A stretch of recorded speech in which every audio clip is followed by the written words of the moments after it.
8व्या पे कमिशनला अखेर शासनाकडून मान्यता प्राप्ती. या तारखेनंतर लागू होणार. तर पाहूया कोणत्या तारखेनंतर लागू होणार आहे 8वे पे कमिशन.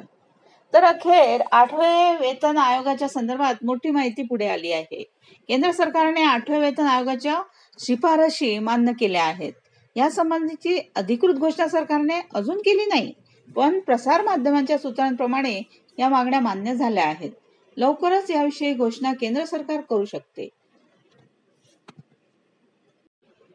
8व्या वेतन आयोग मीन्स 8 पे कमिशन लागू केले जाऊ शकेल, ज्याचा फायदा करोडो कर्मचारी व निवृत्ती घेतलेल्या कर्मचाऱ्यांना होणार आहे. आता सध्या या शिफारसींची कागदी पूर्तता सुरू आहे. प्रत्यक्षात तो मिळाला आणखी काही अवधी लागू शकतो असे सांगण्यात आले. 8वे वेतन आयोग जानेवारी 2026 महिन्यात म्हणजे जानेवारी महिन्यात कार्यरत होऊ शकतो.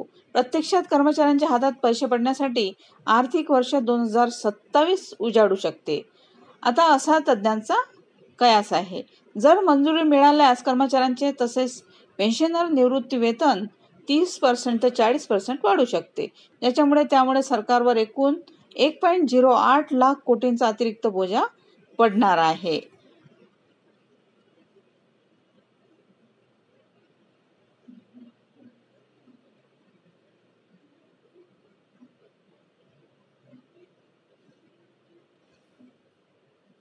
तर निवृत्ती वेतनात वाढ, इतके खर्च, कर्मचाऱ्यांचे पगारवाढ, इतर भत्ते, राहणीमान, महागाई भत्ता तसेच विविध मुद्द्यांवर विचार करून त्या संबंधी अंतिम निर्णय घेणे शक्य होणार आहे. फिटमेंट फॅक्टर आधारे यांचे निश्चित मूल्यांकन होणार आहे. सध्या आकडेवारीनुसार भारतात 44 लाखांपेक्षा अधिक शासकीय कर्मचाऱ्यांना या कमिशनचा लाभ होणार आहे.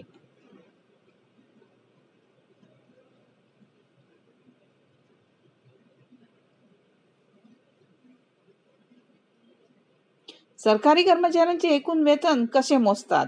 तर सरकारी कर्मचाऱ्यांच्या पगारात मूळ वेतन, महागाई भत्ता, DA, घरभाडे भत्ता मीन्स HRA आणि वाहतूक भत्ता यांचा समावेश असतो. कर्मचाऱ्यांचा मूळ पगार त्यांच्या एकूण उत्पन्नाचा केवळ 51.5% असतो. थँक्यू.